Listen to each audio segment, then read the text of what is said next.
And so I've been jumping into that. I saw your picture on Twitter, and I was like, Yeah. "Oh, you lucky man." Yeah, Yeah, I've been waiting to get something like this for a while, and the whole catalyst to this was getting Half Life Alyx. Like that was the entire motivation for even kind of like building the PC in the first place, was getting me closer to achieving that. I never thought it's something that I could actually do, and now I'm in it, and I'm playing it, and it's fucking awesome. It's really amazing, and this is one of the first VR games that I've played, and actually like because I've dabbled with VR. I've had like friends that have it. I put it on for a second, and it's been very quick. But this is the first time I've actually had it in my home, and I'm spending hours playing through it. But it's pretty amazing. yeah, yeah. Do you get like the marks on your like forehead when you finish playing it?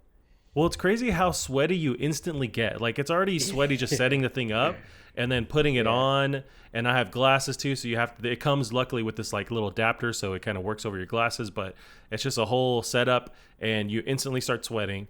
And but as long as once you get over that, then it's fine. Just have like a spare towel ready to dab your forehead or whatever. But yeah, I can easily see, because that was some of the issues people had even before COVID with these like events you can go to, say like PAX or whatnot, E3, where people were trying these VR units, and some places weren't like wiping them down or sanitizing. It's like you get instantly sweaty. So I can't imagine the stuff that was spread even before all this Corona stuff with yeah. people And trying VR units. Those Oculus Quests are quite lightweight as well in comparison to. I mean, like the PlayStation VR is Right. like is huge, and I because I haven't played a huge amount on, because my little brother's got a Quest, and I've played like bits of like fun games. Like I haven't played anything serious on it. But when I had the PlayStation VR and I played Resident Evil 7 on it, I mean, I'd sit there for like, obviously I wouldn't be able to have as long gaming sessions as normal, but I'd just be sat there, and like you said, like it's just so sweaty. It's just heavy on your head. It's just it is an amazing experience, but it's also like not very pleasant to sort of play with at times as well. Right. So I think there's still some things they can do to make it a bit nicer, but yeah, no, that's awesome. I'm glad to hear you. And so the USB-C cable you bought for the Quest, did you get the Oculus one that cost like $100, or did you just get a No, normal one? I did some research where on Amazon people had these USB cables that are super long, work just fine, and so I got one of those, and yeah, it's working great. I have it tethered to my PC, and it's working fine. I made some posts online even before, like when I actually made the initial pre-order or order rather. People that I didn't know were kind of chiming in, going, "Oh, did you know like Half Life Alyx doesn't work with Oculus?" And I'm saying like, okay, it does work. I did my research. You have to have it tethered to your Yeah, PC. And then other people would be yeah, like, oh, do you have a PC to play this? Like, yeah, dude, I yeah, looked into it. yeah, I yeah, spent yeah, 5 minutes yeah, Googling this, and I wasn't yeah, going to drop the money to actually research this yeah, before exactly, yeah, to make sure. It's like, yeah, I yeah, did all. I figured it out. It works. And yeah. yeah, Yeah, there 'cause was a you're not gonna spend like 600 quid and then go, oh wait, I need a PC. Like right.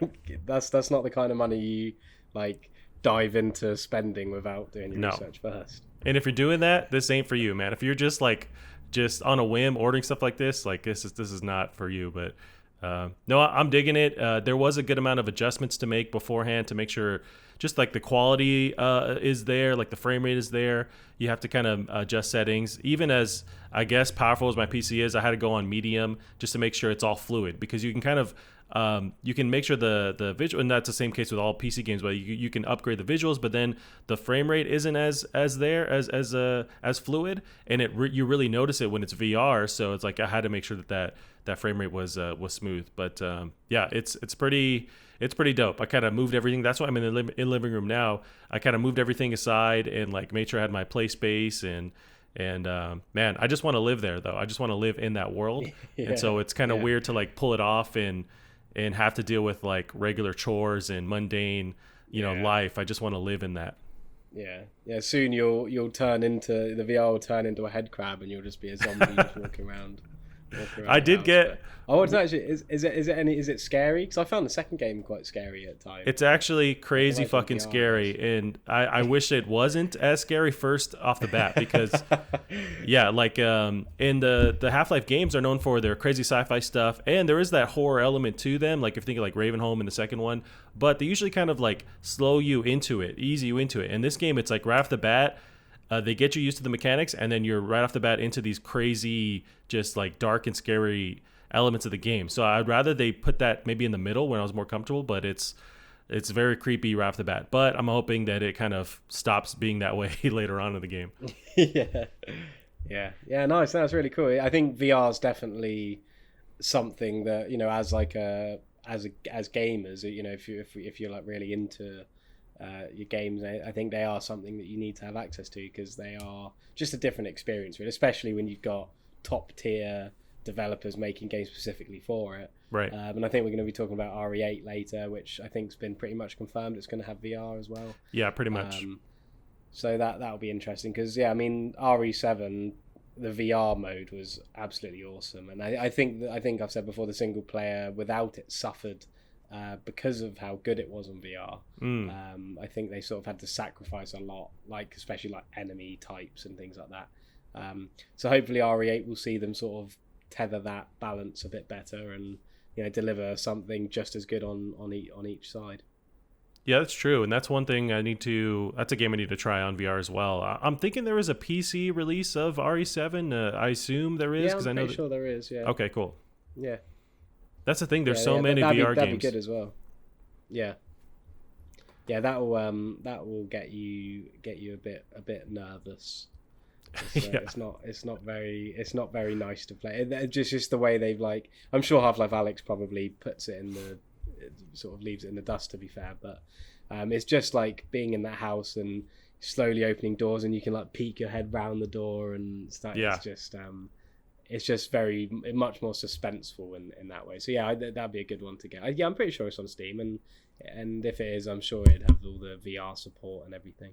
Gotcha. Yeah, that's one I need to try too. I mean, what I noticed with and maybe it's something that's you get when it's kind of built from the ground up for VR, but with Alyx, the animations on the characters is just insane. Like I forget the name of the characters. I think they're Vortigons. They're the alien buddies that you have in the game that do this kind of like mystical power stuff, and they have like 3 eyes or 1 eye in the middle. There's one guy you meet right off the bat, and all the different his skin is moving in these really realistic ways. Like his eyes are all blinking, and you can just see it. And I'm just, it's just kind of nuts. Like, there's not the same kind of animation that you find in a regular game, or you just don't notice it as well.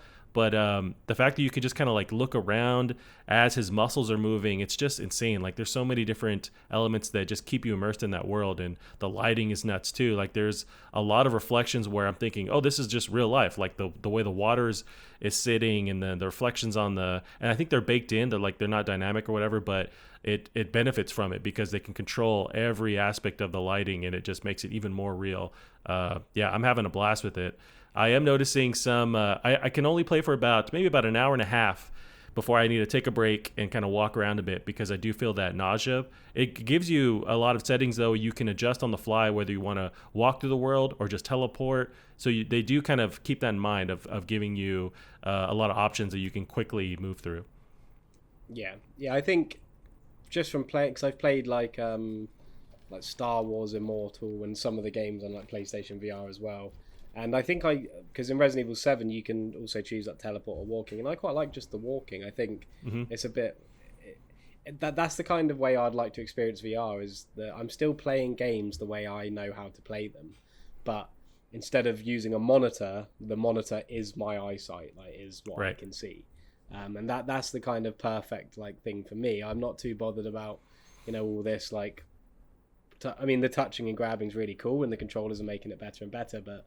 I just really loved playing Resident Evil 7 with a DualShock, with the VR headset on, like it's a real game, and just being able to be in the game. Like, I think the best thing about VR isn't being able to see things and pick them up. It's just being able to experience the game you're playing in a completely like 3-dimensional space.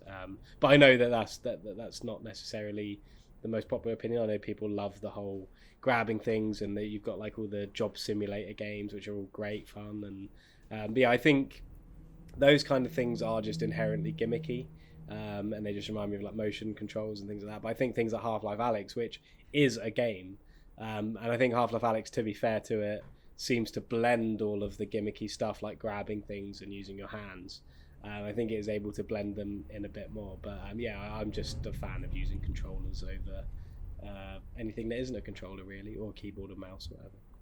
Yeah, no, I hear you on that. This one in particular really does try and make sure that all the movement you're doing or the grabbing you're doing there's a reason for it, and it adds to the gameplay. There's a lot of, like, the puzzles are done by actually like manipulating the world with your hands, and it's just so well done. And already, like, the first 10-15 minutes, I'm like, oh, this might be my game of the year, just like already playing this. But that's something we should do maybe as we get towards the actual end of the year. It's like, what is the best game we've played this year? But also, as the PS4 reaches its end, what is the best PS4 exclusive game or best title you've played on PlayStation? Because now we're reaching the end of its entire run. So I wonder, and I'm sure we'll see more of that online. But like, that's a stressful thing to think about, isn't yeah. it? I have no idea what I'd choose yet. Yeah, I'd have to sit down. I think for this year, I think